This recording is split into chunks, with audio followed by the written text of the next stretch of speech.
আমাৰ যিখন আমাৰ এই প্ৰথম দীক্ষান্ত সমাৰোহ হ'ব, আনুষ্ঠানিক যিটো হয় আনুষ্ঠানিক প্ৰচেছ এটা সকলোতে একেই।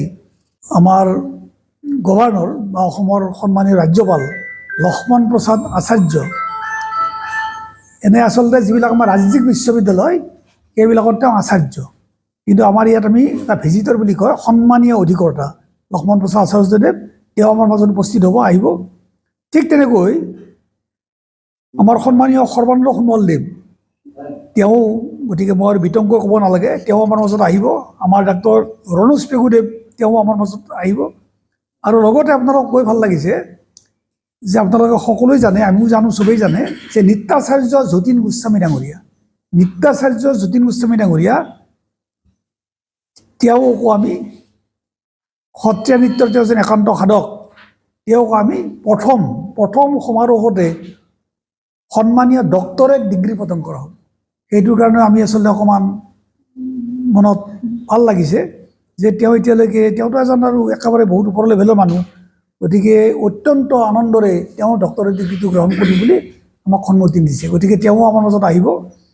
গতিকে এনেকৈ আমাৰ অন্যান্য যিবিলাক ভাইচ চেঞ্চেলাৰ উপাচাৰ্যবিলাকক মাতিছোঁ, আমাৰ ষ্টেটৰ যিবিলাক, ৰাজ্যৰ যিবিলাক আমাৰ কিছুমান শিক্ষাৰে হওক বা বিভিন্ন দিশৰ মানুহ আছে, ব্যক্তি আছে, তেওঁলোকৰ মাজত আহিব।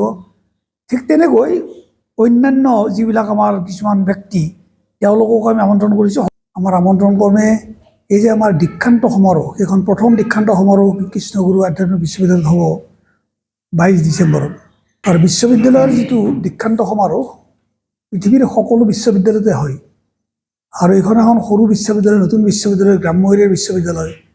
গতিকে ইয়াত আমাৰ এইটো 8 বছৰ ৰানিং, আৰু কোনো বিশ্ববিদ্যালয়তে এখন নতুন বিশ্ববিদ্যালয় নেক্সট ইয়াৰ এবছৰতে দীক্ষান্ত সমাৰোহ খুব কমেই হয়।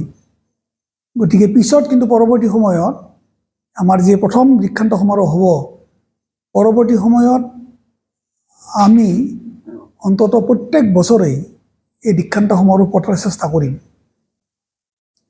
আৰু মূলতঃ হ'ল এটা আনুষ্ঠানিকতা, এই যে আমাৰ ল'ৰা ছোৱালীসকল ইয়াৰ পৰা পাছ কৰিব, পৰীক্ষা শেষ কৰিব, আমাৰ আণ্ডাৰ গ্ৰেজুৱেট, আমাৰ পোষ্ট গ্ৰেজুৱেট, স্নাতকোত্তৰ, বা আমাৰ যিসকল PhD ডক্টৰেট ডিগ্ৰীধাৰী আমাৰ ইয়াৰ পৰা ওলাল, ইতিমধ্যে আমাৰ 18জন ওলাল কম সময়ৰ ভিতৰতে, আৰু আজি আৰু কালিৰ ভিতৰত আৰু 2জন ওলাব। তোমাৰ 20জন PhD বা ডক্টৰেট ডিগ্ৰী আমাৰ বিশ্ববিদ্যালয় পাব। সেইটো ফালৰ পৰা আমাৰ বিশ্ববিদ্যালয়ক আমি অকণমান গৌৰৱ কৰিব পাৰোঁ।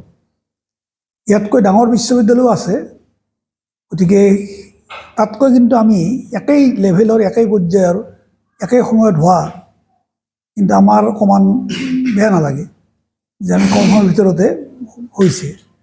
বিশ্ববিদ্যালয়খন সম্পৰ্কে ক'বলৈ গ'লে কৃষ্ণগুৰু আধ্যাত্মিক বিশ্ববিদ্যালয়, সেই আপোনালোক যিহেতু এই অঞ্চলৰে নিশ্চয় হ'ব, গতিকে কিছু কথা জানিবই যে 1974 চনৰ পৰা বিভিন্ন পৰ্যায়েৰে গৈ গৈ স্কুল, অসমীয়া স্কুল, ইংৰাজী স্কুল,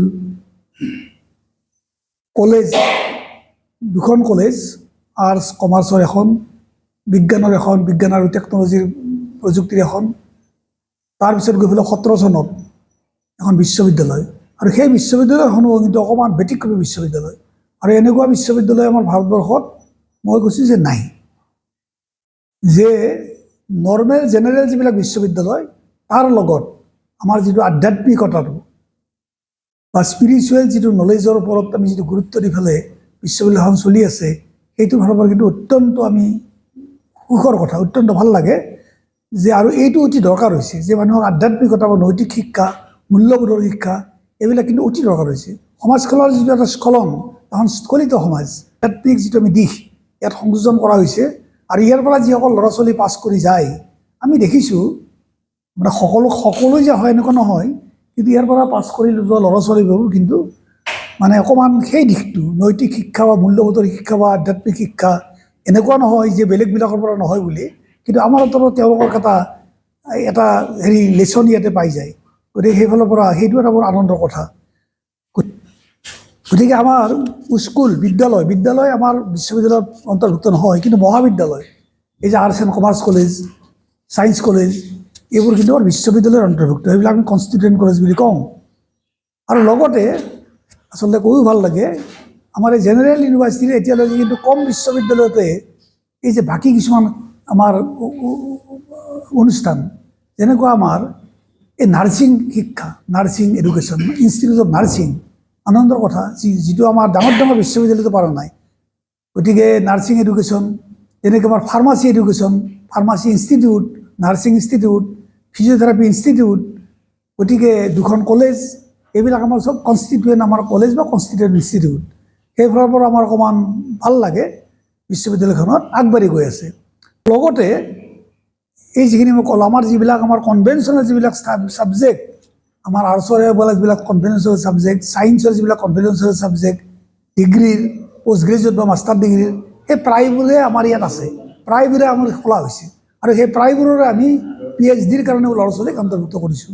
এটা স্কিলৰ ওপৰত, স্কিল এডুকেশ্যনৰ ওপৰত গুৰুত্ব দিয়া হৈছে, যিটো আমাৰ ৰাষ্ট্ৰীয় শিক্ষানীতিৰ আধাৰত এইবিলাক কৰিব লাগে। আৰু অন্য এটা কথা যে আচলতে সেইটো আমাৰ কৈ ভাল লাগে, আমাৰ এই এটা গ্ৰাম্য এৰিয়াত যে ইয়াত আমাৰ জাপানীজ কোৰ্চ, জাপানৰ লগত আমি MOU কৰি জাপানীজ কোৰ্চ ইয়াত আমাৰ চলি আছে, চাৰ্টিফিকেট কোৰ্চ। ফ্ৰেঞ্চ লেংগুৱেজ আমাৰ ইয়াত চলাৰ কাৰণে আমি প্ৰচেছ লৈছোঁ, ফ্ৰেঞ্চ লেংগুৱেজ। ঠিক তেনেকৈ আমাৰ কিছুমান এটা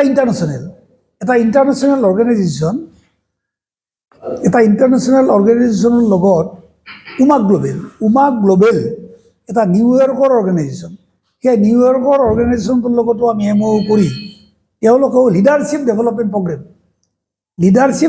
প্ৰগ্ৰেম নিউয়ৰ্কৰ পৰা আমাৰ বিশ্ববিদ্যালয়ৰ লগত আমি অনলাইন সেইটো আমাৰ চলি আছে।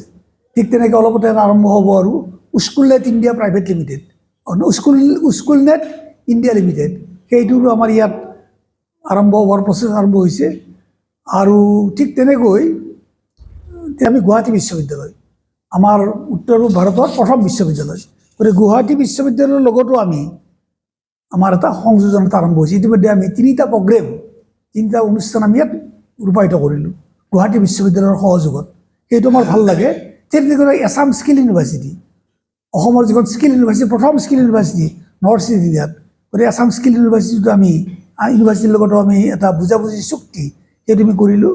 ইতিমধ্যে আমাৰ এই বুজাবুজি চুক্তি 42টা বুজাবুজি চুক্তি, আৰু তাৰ ভিতৰত আমাৰ অসমৰ আছে, আমাৰ দেশৰ আছে আৰু বিদেশৰো আছে।